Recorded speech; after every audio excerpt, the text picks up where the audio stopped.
Assalamualaikum warahmatullahi wabarakatuh. Balik lagi di Syariah Hitunda, masih bersama saya Tobijo, dan tentunya saat ini kita bakal ngebahas tentang KPR Istisna. Nah, kita udah kedatang narasumber Bung Nopri. Apa kabar, Bung? Alhamdulillah sehat. Alhamdulillah, pembiayaan aman? Aman, insyaallah aman. Aman ya. Nah, kali ini di video ini kan kita mau ngebahas tentang KPR Istisna. Ya. Sebenarnya KPR Istisna itu apa sih? Mungkin boleh jelasin dulu nih ke teman-teman dan sahabat Haika Cibit.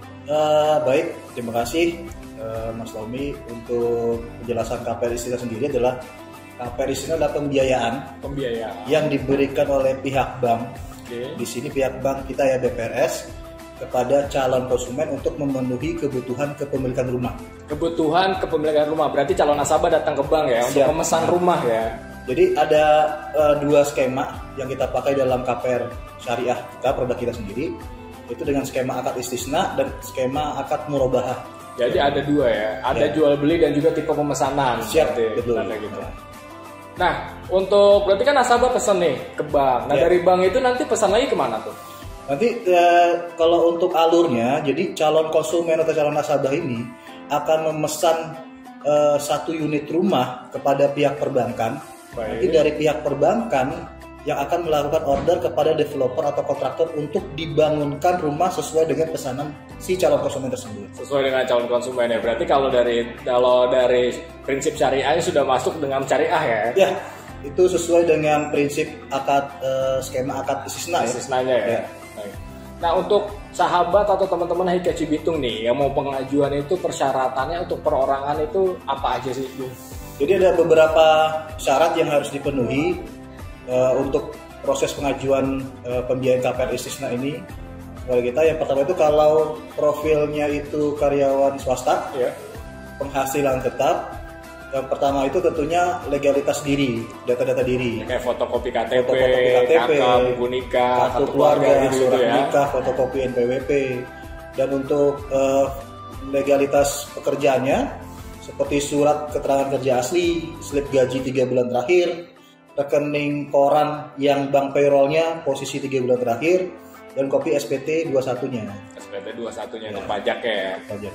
Nah, apakah hanya bisa untuk karyawan aja atau mungkin buat wirausaha gimana? Kalau untuk wirausaha kita juga bisa untuk diproses.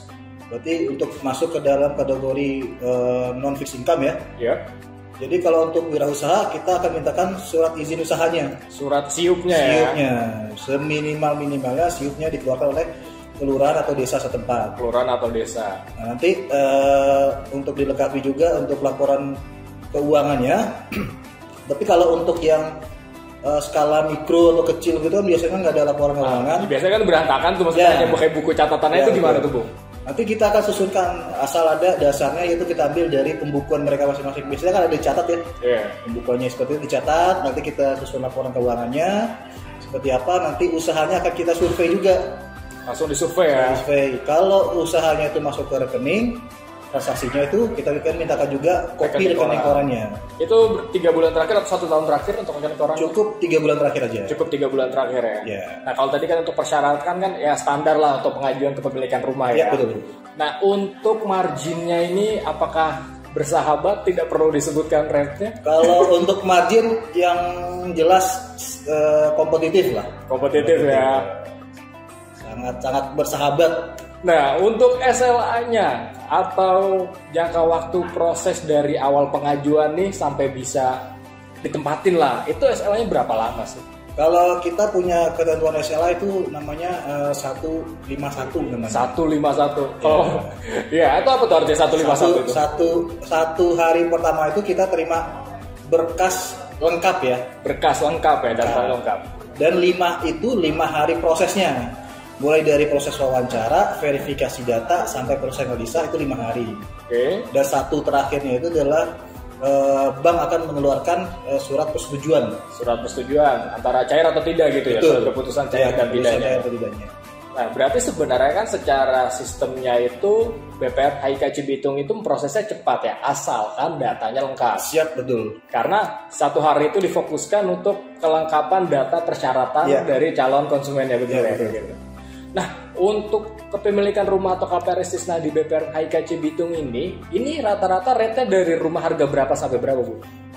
Kalau untuk saat ini sih dari kisaran 300-an juta ya, 300 juta sampai ke 1 miliar ada kita proses. 1 miliar bisa diproses ya. Tapi kalau di range itu 300 sampai 500-an. 300 sampai 500 itu udah sesuai standar. Rumah-rumah klaster komersial sekarang ya, harga segitu ya.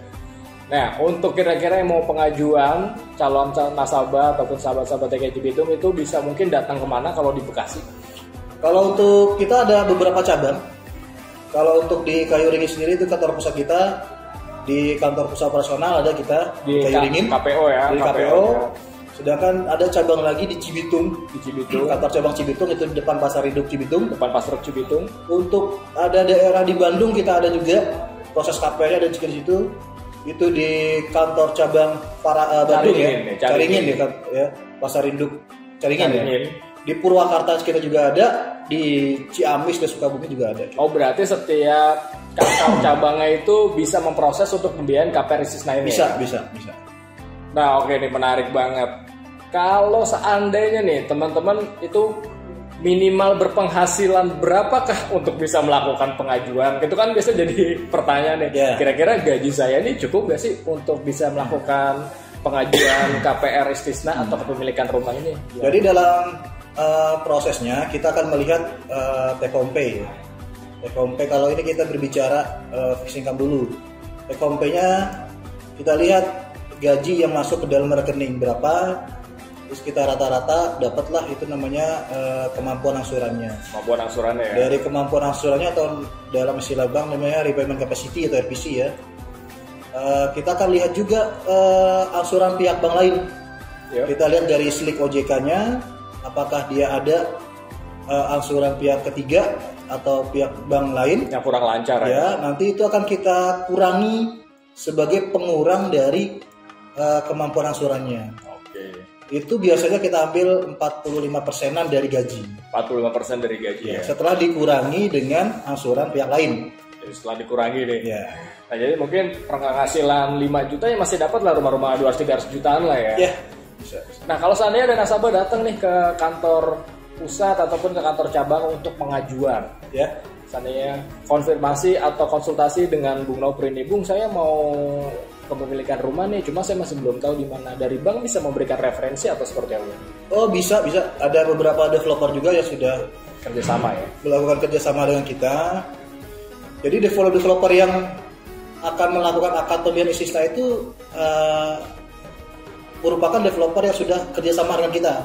Jadi sudah melakukan ikat kontrak atau kerjasama dengan Hikachi Bitung ya? Jadi istilahnya tidak merupakan developer yang tidak kita kenal, ini developernya siapa, proyeknya apa. Iya.